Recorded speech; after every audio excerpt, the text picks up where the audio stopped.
Welcome to Plimsolls to Platforms, Episode 3. Masked hoodies, Halloween or height of fashion? Stellar designer Stella McCartney. How to power dress your best. And Madonna, from holiday to hard candy.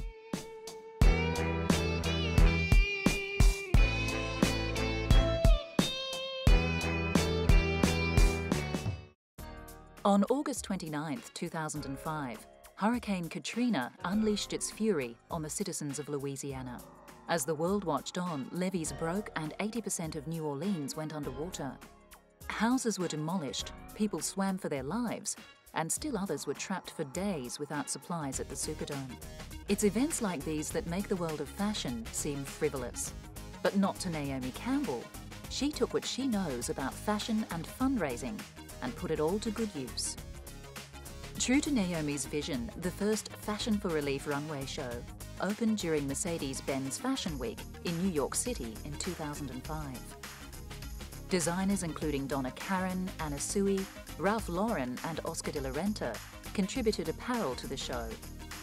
Celebs like Daisy Lowe sauntered down the runway. And to everyone's delight, the show made over $1 million for the Hurricane Katrina relief. Fashion for Relief looked dressed for success, so why stop here? Campbell enlisted the support of legendary UK designer Dame Vivienne Westwood, and together they coordinated another event to raise funds for the White Ribbon Alliance. Ronan Keating and American model and actor Tyson Beckford did their bit for the cause, raising funds and awareness for the charity. The White Ribbon Alliance for Safe Motherhood brings awareness to the need to make pregnancy and childbirth safe in developing countries. Each and every minute, a woman dies due to pregnancy-related complications. The money raised from this event will fund campaigns for better hospital facilities for pregnant women in many countries. Miss Campbell is saving the world by strutting her stuff. Determined to be not just a pretty face, Naomi is proving herself to be a world-class event coordinator. Fashion for Relief has also gone on to raise funds for victims of the bombings in Mumbai and the recent Haiti earthquake. Some of the dresses in the collection auctioned for a phenomenal amount, proving people are definitely willing to put their hands in their pockets for a good cause. If you fancy any of the items on the runway, you can bid for them online at fashionforrelief.com. Here comes Dame Vivienne, Queen of Punk, in a Vivienne Westwood original. This one probably sold on the night, but there are other great designers involved like Matthew Williamson, Prada and Yves Saint Laurent. Here comes Naomi in a stunning creation by Zac Posen, which fetched a princely sum of $50,000 at auction. Cilla Black joined the party, looking decidedly cabaret, my friend. There were laughs aplenty on the catwalk. Yes, we'd like to say thank you very much for coming this evening and supporting Fashion for Relief, benefiting the White Ribbon Alliance. And that this epidemic is just beginning. It is the first point of awareness, and we need to keep it aware. This is the first point of awareness. We need to keep it aware for as long as we can and make a solution. Thank you. As the Duchess of York said, when Naomi calls and tells you you have to be somewhere, you drop everything and be there. She's an incredible lady and a loyal friend, when you're on a good side. But you don't have to have a title in front of your name or be part of the Hollywood elite to grab a seat at Fashion for Relief. Tickets are open to the public. And even if you can't afford thousands of dollars for one of the designer originals, you might like to splash out on a White Ribbon Alliance black tee, designed by luxury fashion house Jaeger, especially for the charity. They're only $50, so pop online at whiteribbonalliance.org and grab one. In the wake of the Haiti disaster, 37,000 women were doomed to give birth in filthy and dangerous conditions. A night of beautiful dresses and fun on the runway translates into megabucks, which can save the lives of millions on the street. Bursting onto the pop music scene in 1983, Madonna has danced and sung her way through an ever-changing array of costumes and fashion choices, keeping us all guessing as to what the chameleon queen of pop will come up with next.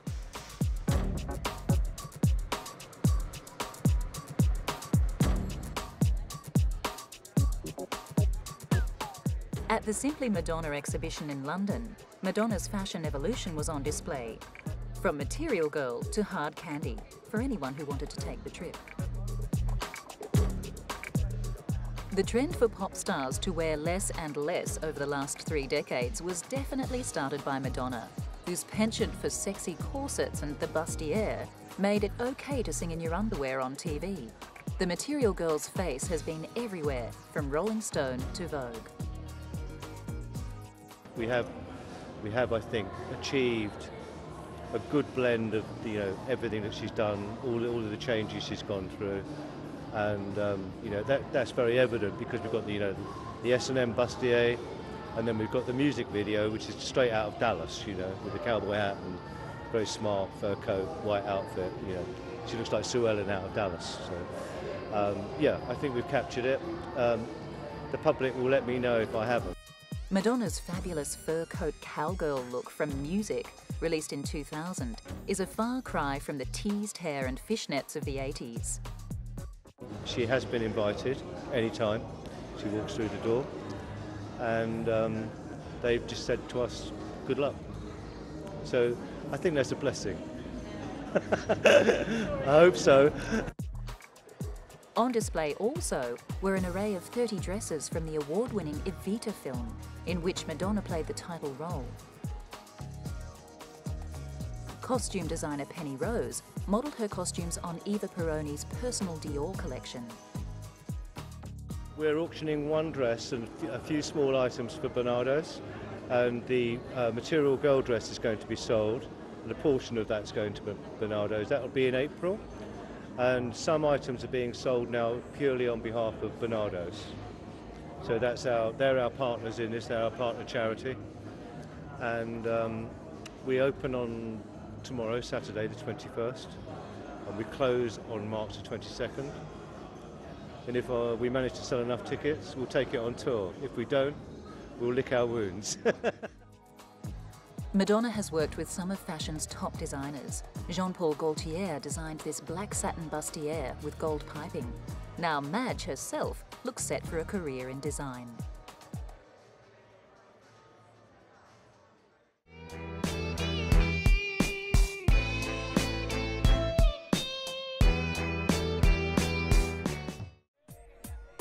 As befitting a man born and bred in New York City, Adrien Brody knows how to dress.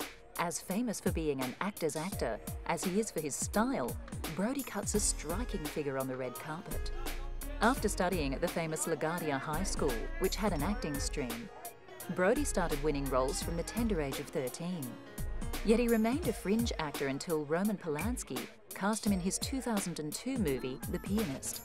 Suddenly, Brody was a wanted man, even earning the title Best Dressed Man in America, 2004. Brody is rather slender and quite tall, but there's no reason why you shouldn't try the Brody look. Adrien mixes the old with the new. He'll start with an elegantly cut modern suit and dress it with vintage accessories. Adrien's gorgeous olive complexion allows him to wear white and black without a problem. If you have a fair reddish complexion, you might want to avoid these colours, but you can still accessorise in that vintage Brody manner. Here Brody's wearing a uniquely cut linen vest. He also wears scarves and long trenches, like a classic old-school theatre actor. Have to keep those precious vocal cords warm. Often to be found in a tie, Adrien seems to go for a thin cut and is not afraid to go monochrome with black shirt, black tie and black jacket, or a classic black and white combination.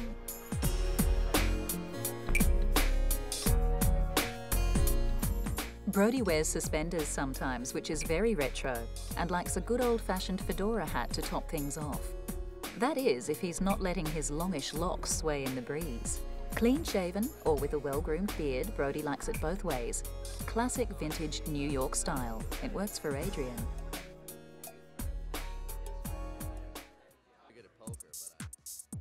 The term power dressing conjures up awful images of sharply cut, shoulder-padded suits, thanks be to the 1980s.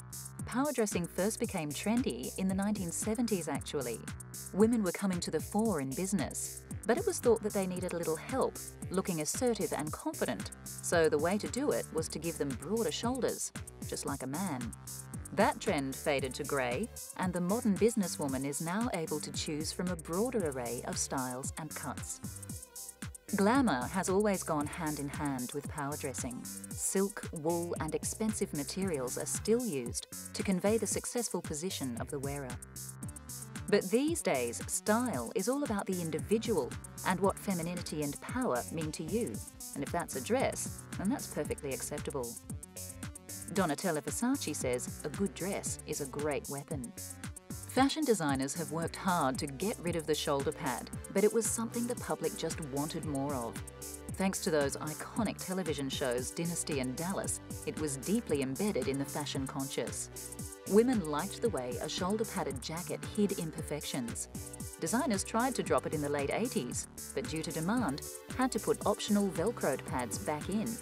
It wasn't until the early 90s that women became comfortable enough with their own shoulders again.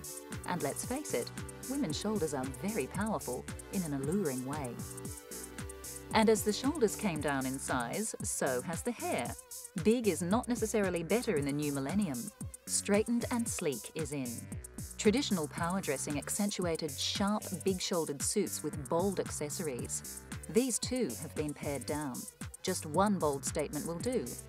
Whether it's a prominent belt buckle, or a patterned scarf, or a splash of colour or shine. According to recent questionnaires, it's becoming more acceptable all the time to wear smart casual in the workplace, rather than power up for the occasion. But if you're still in the mood for a suit, there are some great buys out there. Whether it's soft and flowing you're after, like this all-in-one jumpsuit, or something more structured, like these shorts coupled with sleeveless jacket.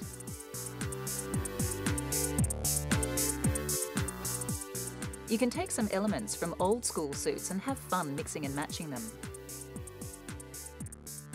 This suit is harking back to power dressing old-school style, but the shoulders aren't nearly as broad.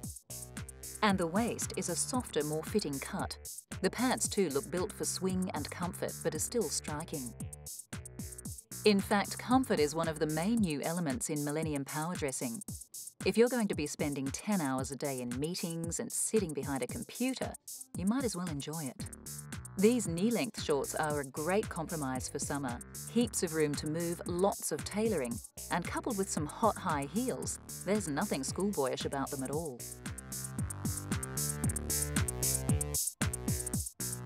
If you want to knock shoulders with the big boys, you can broaden your shoulder line by using different textures.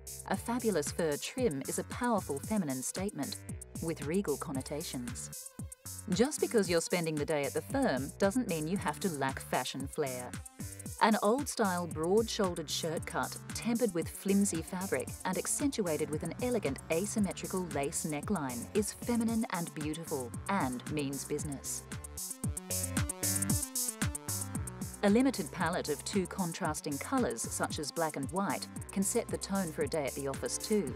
And don't forget the bling. Remember, there's always time to shine. Designers who give good power dress are Preen, Max Mara, Carolina Herrera, Armani and Versace. Those should get you started. Some people don't want others to think they care more about the clothes than they do about their clients. It works the other way too. Someone who displays flair and style on their person could be quite the creative thinker. Fashion means business.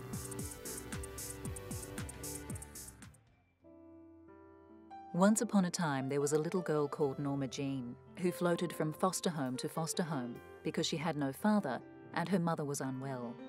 Married by the age of 16, she worked in a factory while her husband went off to war. It was here that her beauty was discovered by a local photographer, and it wasn't long before the whole world was looking at Marilyn Monroe. A favourite aunt had told Marilyn when she was younger that she was going to be a movie star. Perhaps Aunt Anna could see that inner quality in Marilyn that the rest of the world would soon fall in love with. Marilyn exuded sensuality and warmth while at the same time appearing innocent. Even though she was always immaculately dressed, these qualities would have shone through, even if she was wearing a potato sack. The ultimate blonde bombshell, Monroe had been bleaching her hair since her early days of modelling at the Blue Book Agency. It remained her trademark right to the end. Coupled with her sexy beauty spot and ample curves, Monroe has secured sex goddess status for all time in pop culture history. Gwen Stefani, Madonna and Lady Gaga have all taken a leaf from the Marilyn Monroe Book of Style at some stage. Even though she oozed sex appeal, Marilyn was always stylishly dressed. I want to thank the editors of Photoplay magazine and all of the public. I thank you very much. Whether she was wearing halter neck dresses with cinched waists to emphasise her hourglass curves or form-fitting slacks and pretty blouses, Marilyn always looked the epitome of style. Her personal fashion icon was Jean Harlow, another legendary Hollywood blonde bombshell. She even looks great dressed in greens and GPs, although I'm sure the troops appreciated her more in this figure-hugging black spaghetti-strapped number. Marilyn was well aware of her considerable sex appeal, taking advantage of it to further her career by posing for the very first issue of Playboy in 1953. The two nude shots that were used were from a shoot she had done for another photographer who only paid her $50 at the time, enough to pay the hungry actress's rent. It takes talent to turn a potential scandal like this into a career-forging moment, but Marilyn was never quite the dumb blonde people expected her to be. On the 5th of August 1962, Marilyn was found dead in her apartment from an apparent barbiturates overdose. The stress of the business, a terrible upbringing, and a string of failed relationships probably led to her alleged suicide. But Marilyn's style lives on.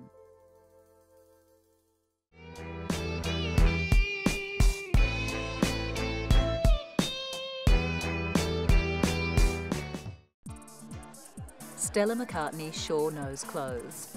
The daughter of famous Beatle rocker Sir Paul, Stella spent the first 10 years of her life touring around with her parents' rock group Wings, meeting all sorts of weird and fabulous artists.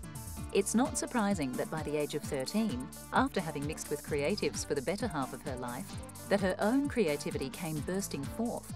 Stella was going to be a designer. Very focused from an early age, Stella did a 3-year internship for Christian Lacroix and cut her teeth on the fine art of tailoring down at Edward Sexton's on Savile Row. Then finished it off with fashion design at Central St Martin's College. Stella's first runway show made front-page news. Being the daughter of a megastar, it's hard to keep out of the spotlight.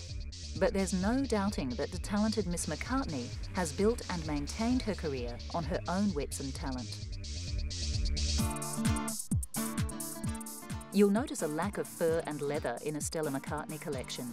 Being a staunch animal rights activist and a vegetarian to boot, Stella makes use of natural fabrics, including wool and silk. Stella's first big break came when she took over from Karl Lagerfeld in Chloe Fashion House in Paris. He was rather disparaging, suggesting she was only chosen because of who she is. But he later had to eat his words, as she went on to collaborate with Gucci and was awarded Vogue's Designer of the Year in 2000. If you're into fragrance, of course, Stella has turned her hand to that as well. Stella Rose Absolute is a subtle modern favourite. Stella by Stella has lovely floral overtones too. The perfect way to complete your Stella look. Stella's designs push the boundaries while remaining feminine, often delicate. Lace dresses are pretty yet risque. Accessories are minimal. Belts and bags are for leather. She dedicates her shows to everyone who believes you do not need fur in fashion. According to Stella, she is not as strong as everybody thinks. She was going to run away and live in the country with her horse, get a 9-to-5. Well, Stella, we're sure glad you stayed. Antisocial behaviour or a bit of fashion fun. Masked hoodies have hit America in a big way. Kids all over the country want one of these garments from designers Criminal Damage Clothing. Confronting? I think they're quite appalling. Appalling? Why? Spelled D-R-E-A-D-F-U-L, dreadful. Well, because they conceal the wearer's identity. If you talk to anyone and anyone talks to you, the one thing you need to see are their eyes. And if you can't see their eyes, you don't know who the hell they are. That is antisocial in the extreme. This label is all about challenge and confrontation, and most people certainly feel confronted when bumping into one of these. With names like Hannibal and Nippon, the allusions to violence are not just in our imaginations. They're good fun at a party, but I think in the night I would be quite apprehensive. Communities and schools, particularly in the US, where the masked hoodie trend is considerable, are calling for a ban on the garments. They have fears that crime rates will rise as people have an acceptable means of concealing their features. These fears were compounded when 2 men robbed a bank wearing similar fashion. This news reporter donned a masked hoodie to see if she could gauge a reaction from the people on the street. She found that people seemed more concerned if they saw the hoodie in a conservative, affluent area. Here at Camden Markets, however, people have seen just about everything and tend to find it humorous and confronting at the same time. Yeah, it's certainly striking. I know there's the sort of controversy about whether it actually makes people more likely to sort of mug other people, but I can't really see it myself. I mean, if somebody's actually going to mug someone, then they'll just stick something else over their face, you know? In fact, there's a good point. Why would a real criminal want to mark himself as the obvious perpetrator? Perhaps you'd be safer with a masked hoodie. Real criminals like to blend in with the crowd. Or do they? Masked hoodies have been banned from 6 schools in California, probably for a reason. But here on the streets of London, most people seem only mildly amused. Not really, no, not in London. Look how many strange things you've got walking around this place. Thank you, bye. Okay, Masked hoodies come in all shapes and colours, depending on which axe-wielding maniac you want to look like. There's the Jason hoodie with the white hold mask. There are ninja hoodies, military hoodies, and bondage-inspired hoodies. I mean, I don't agree with that, but I mean, there is a slight possibility that people will misuse our clothing line to do bad things. I mean, we're totally against that. It's not what our company is about. It's not what our ethos is about. But where there's good, there will be bad. People will always stir up some kind of controversy, to get the limelight. It's not what our company's about. And you can use 100 everyday items, to do bad things, i.e. robberies and hold-ups and so on. But it's not something that we agree with. It's not something that we're pushing. We're launching these 2 hoodies purely out of a fashion line. From a sales point of view, it's something different, and there's demand for it. But that's where it ends. Masked hoodies, feel or fashion.